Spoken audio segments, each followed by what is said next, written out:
সুপ্রিয় শিক্ষার্থীরা, আশা করছি তোমরা যে যেখানে আছো ভালো আছো, সুস্থ আছো। আমরা কামনা করছি তোমরা সবসময় ভালো থাকো। ইদানিং কিন্তু আবার করোনা বেড়ে গেছে, কাজেই তোমরা স্বাস্থ্যবিধি মেনে চলবে, বাসায় অবস্থান করবে, নিতান্তই প্রয়োজন না হলে ঘরে বাইরে বেরোবে না। এটা সবসময় তোমাদের জন্য আমাদের উপদেশ থাকবে, যাতে করে তোমরা সুস্থ থাকতে পারো। আর সুস্থ না থাকলে পরে পড়াশোনা করা যাবে না। যাই হোক, আজকে আমাদের যেটা নিয়ে আমরা আলোচনা করব, নিউমারিক্যাল অ্যানালাইসিস 2, এই কোর্সটির আমি তোমাদেরকে বেশ কিছু ক্লাস নিয়েছি। তারই ধারাবাহিকতায় আমরা গত ক্লাসে ফাইনাইট ডিফারেন্স মেথড, যেটা ordinary differential equation for linear and non linear equation solve করার জন্য আমরা ফাইনাইট ডিফারেন্স মেথড নিয়ে তোমাদের সাথে আলোচনা করেছিলাম। এবং এই ফাইনাইট ডিফারেন্স মেথডের সূত্রটা এবং প্রসিডিউরটা আমরা আলোচনা করেছি, কিভাবে আমরা একটা প্রবলেম সলভ করব। তো আজকে আমরা একটা এক্সাম্পল তোমাদের সামনে নিয়ে আসব, সেই প্রবলেমটা সলভ করে আমরা ফাইনাইট ডিফারেন্স মেথডে প্রকাশ করব। তো চলো তাহলে আমরা বোর্ডে চলে যাচ্ছি। ফাইনাইট ডিফারেন্স মেথড প্রবলেমটা হলো, আমি লিখছি বোর্ডে, solve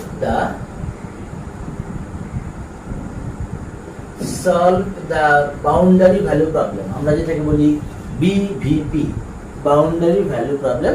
আমি এটাকে সংক্ষেপে লিখেছি, solve the boundary value problem y double prime minus 64y, y double prime minus 64y plus 10 equals to 0। আর এটার যে কন্ডিশনটা যেটা দেওয়া আছে, উইথ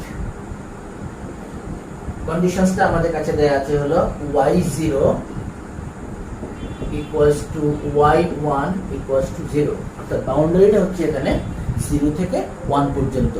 এই বাউন্ডারির মধ্যে আমার এই ইকুয়েশনটাকে আমার সলভ করতে হবে by finite difference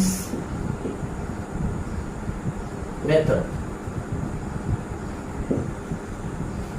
using finite difference method আমরা এই প্রবলেমটাকে সলভ করি। তো আমরা গত ক্লাসে যেটা তোমাদের সাথে আলোচনা করেছিলাম, যে আমরা এরকম একটা প্রবলেম সলভ করার জন্য আমরা এখানে y i ডবল প্রাইম আমি তোমাদেরকে এস্টাবলিশ করে দেখিয়েছিলাম। আমরা এভাবে লিখি, দেখো সলিউশনে যদি আমরা আসি, consider the given differential equation, given differential equation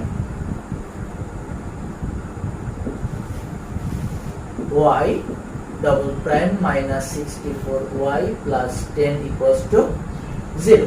This is equation number, equation number দিয়ে রাখলাম, এটা equation number 1। এখন আমাদের যেখানে যে বাউন্ডারিটা রয়েছে 0 এবং 1, তাহলে আমরা এই বাউন্ডারিটাকে আমরা কতগুলো সাব ইন্টারভ্যালে ডিভাইড করে নিব, সাব ইন্টারভ্যালে ডিভাইড করে নিব। তাহলে আমরা সেই কথাটা এখানে লিখছি, নাও ডিভাইড the interval, ইন্টারভালটা কি হচ্ছে 0 to 1, closed interval, because y0 and y1, এই ইন্টারভালটা হচ্ছে আমার 0 to 1। এই ইন্টারভালটাকে আমি কতগুলো সাব ইন্টারভ্যালে ডিভাইড করব, 0 1 into 4 sub intervals into 4 sub intervals. তাহলে আমরা এখান থেকে কি দাঁড়াবে, h এর ভ্যালুটা আমরা পাবো, আমরা যে ট্রাপিজয়েড গুলো পাবো সেখানে যে h এর যে ভ্যালুটা পাবো, সেই h টা হবে তাহলে 1 minus 0 by 4. 4 is the number of sub intervals and this is the upper limit, this is the lower limit, 1 minus 0, that means 1 by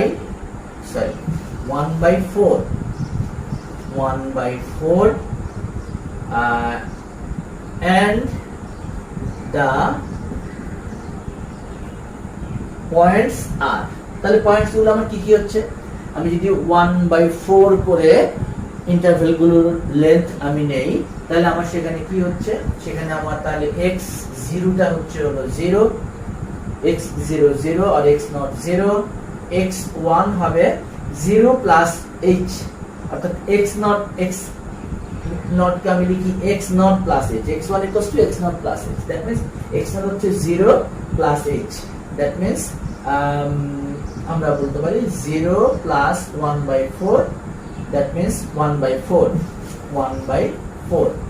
equals to আমি একবারে লিখতে পারি 1/4, এটা আমি বোঝানোর জন্য এইটুকু লিখেছি, এটা আমার না লিখলেও সমস্যা নেই, মানে x1 টা হচ্ছে 1/4, তাহলে x2 টা হবে x0 plus 2h, x0 plus 2h, অথবা আমরা এটাকে ডিরেক্টলি লিখতে পারি 1/2, অর্থাৎ 0.5 করে করে এটা বাড়তে থাকবে, x2, দেন x3 টা হচ্ছে হলো আমার 3/4, and finally x4 equal to হবে 1, চারটা নোট আমি এখানে পেয়েছি, নোট পেয়েছি 0, 1/4, হাফ, 3/4, 1, পাঁচটা, 1 2 3 4 5টা, এখানে 5টা হলো, চারটা ইন্টারভাল নিয়ে আমি এখানে 5টা মানে 4টা ট্রাপিজিয়াম পাবো, আর এখানে আমরা 5টা পয়েন্ট লাগবে, 5টা আমার x এর ভ্যালু লাগবে, বুঝ লাগবে।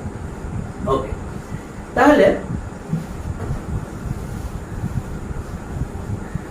এই ইকুয়েশনটা পর্যন্ত আমি রাখছি, ইকুয়েশনটা আমি ইউজ করব, এজন্য আমি লিখে দিয়েছি। দেন the differential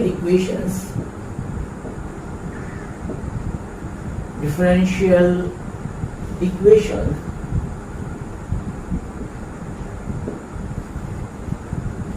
approximated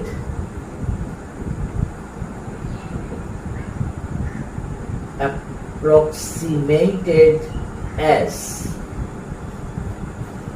y double prime, তার মানে 1/h square y I plus 1 minus 2y I plus y I minus 1 minus 64y y double prime minus 64yi, y means yi 64yi plus 10 equal to 0. ওকে, তাহলে এখানে হয়তো তোমাদের মনে একটা প্রশ্ন আসতে পারে যে আমি এটা কোথা থেকে লিখলাম। আমরা গত ক্লাসে বলেছিলাম যে সূত্রটা আমাদের এরকম ছিল, yi double prime equals to 1/h square yi plus 1 minus 2y plus yi minus 1। আমরা এই ফর্মুলাটা গত ক্লাসে আমাদের গত লেকচারে আমরা এটাকে এস্টাবলিশ করেছি। তাহলে সেখানে আমার প্রথমে ছিল y ডবল প্রাইম, তাহলে y ডবল প্রাইমের পরিবর্তে আমি লিখেছি 1/h square yi plus 1 minus 2i plus yi minus 1 minus 64yi plus 2। তাহলে আমার যে ইকুয়েশনটা ছিল সেই ইকুয়েশনটাকে আমি এভাবে লিখে নিতে পারছি।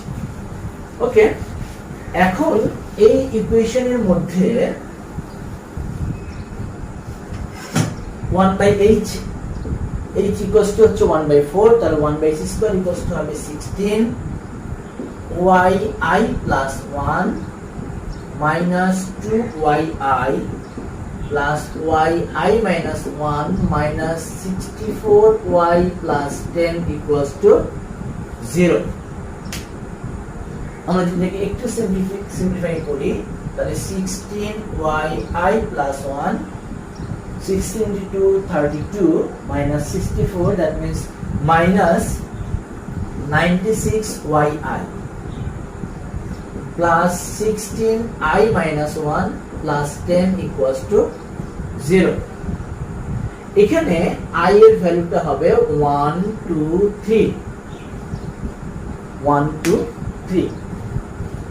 So this is equation number, আমরা এখানে এইটাকে একটা ইকুয়েশন নাম্বার দিয়ে রাখছি, equation number 2 where I equal to 1 2 3, equation number 2। এখন আমরা যদি এখানে i এর ভ্যালুগুলোকে ক্রনোলজিক্যালি আমরা যদি এখানে পুট করে দেই তাহলে আমরা এখান থেকে পাবো, দেখো যদি আমরা i equals to 1 বসাই তাহলে আমি একটা ইকুয়েশন পাবো, সেটা হচ্ছে হলো 16y2 minus 96y1 plus 16y0 plus 10 equals to 0. So this is equation number 3. I equals to 2, then 16y3 minus 96y2 plus 16y1 plus 10 equals to 0. Say equation number 4.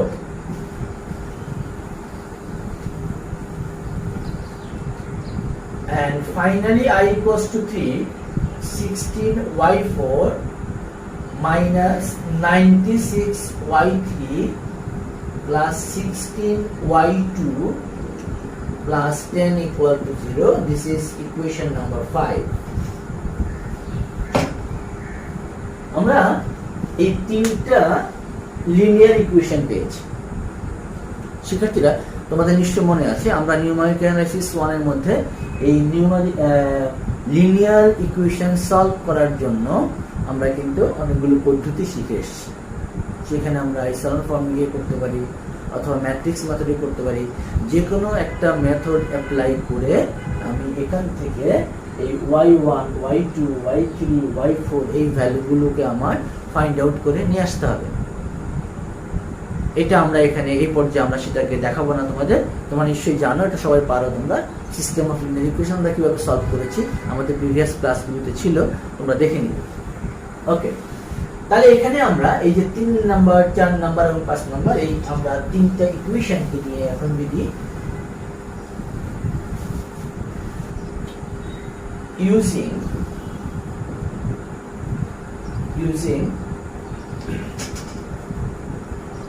y0 equals to y1 equal to 0,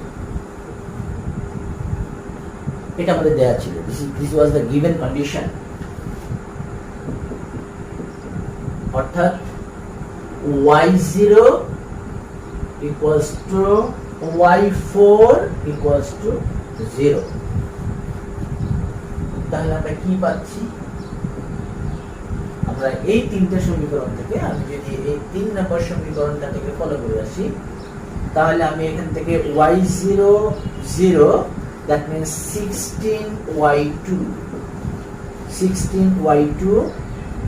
minus 96y1 y0 equals to 0 plus 10 equals to 0. Equation number 4, 16y3 minus 96y2 plus 16y1 plus 10 equals to 0. And finally from equation number 5,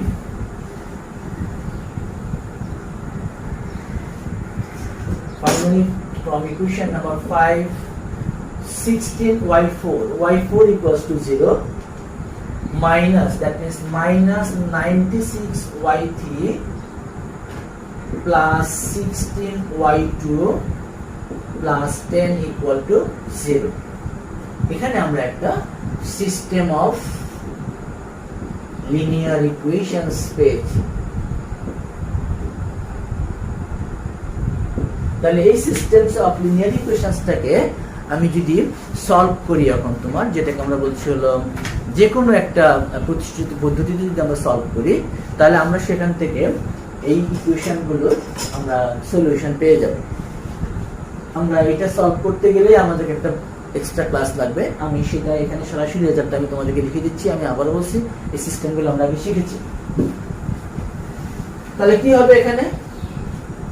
by solving the above equations,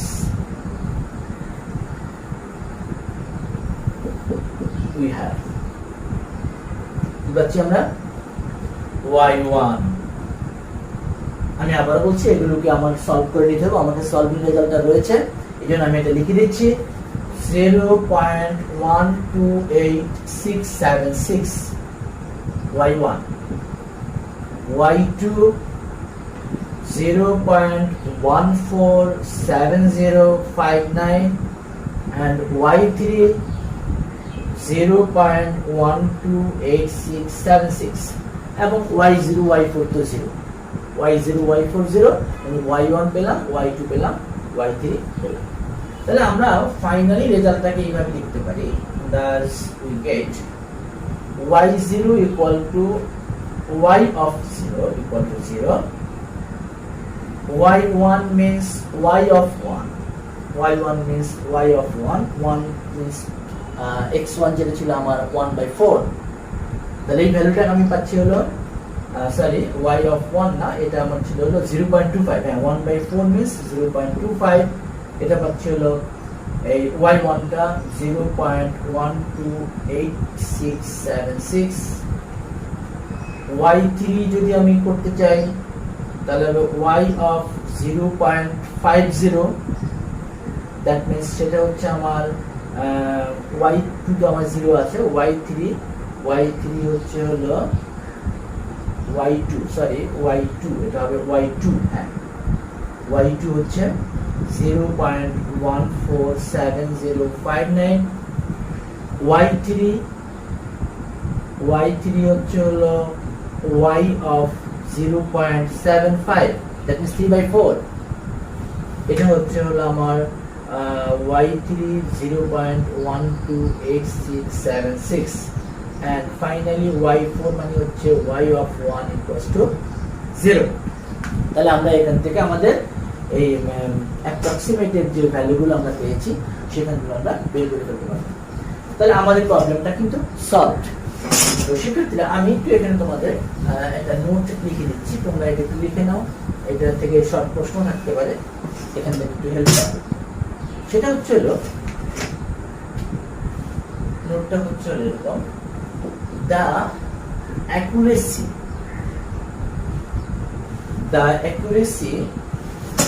obtained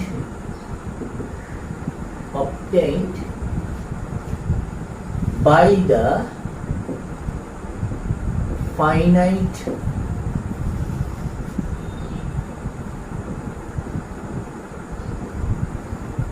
difference method depends upon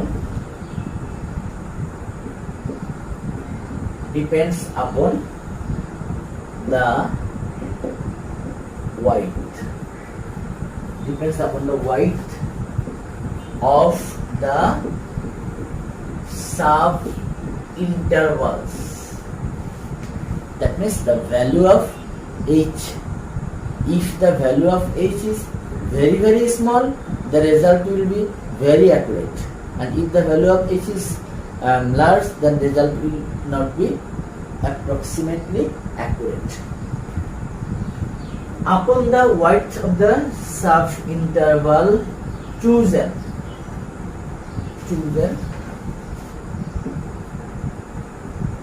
and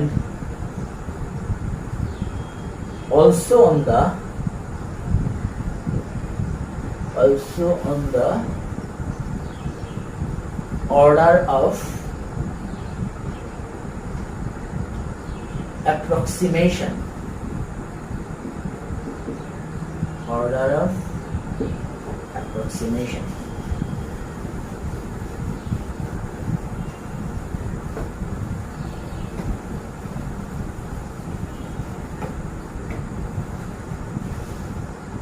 as h is reduced,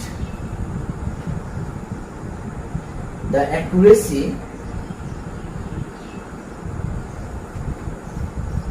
increases, but the number of equations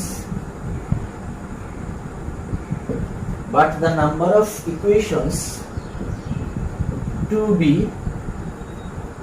solved also increases. Increases. That means তুমি যদি H এর ভ্যালুটাকে খুব small করে নাও, খুব ছোট করে নাও, তাহলে আমার অ্যাকুরেসিটা অনেক ভালো হবে, কিন্তু আমার এই ইকুয়েশনের সংখ্যা অর্থাৎ লিনিয়ার যে ইকুয়েশনগুলো আমি পাবো, যে ভ্যারিয়েবলগুলো আমি পাবো, যেমন y1 y2 y3 y4, এই ভ্যারিয়েবলগুলোর সংখ্যা তখন বেড়ে যাবে। তার মানে আমার তখন ইকুয়েশনটা সলভ করতে গিয়ে আমার তখন বেশি ভ্যারিয়েবলকে নিয়ে কাজ করতে হবে, কিন্তু আমি রেজাল্টটা সেখানে বেশি অ্যাকুরেট পাবো।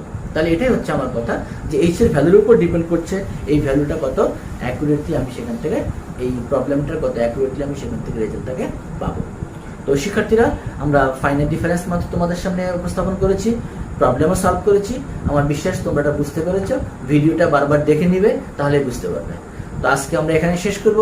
পরবর্তী ক্লাসে আমরা অন্য কোনো মেথড নিয়ে তোমাদের সামনে হাজির হব। ততক্ষণ পর্যন্ত সুস্থ থাকো। সবাইকে আন্তরিক ধন্যবাদ।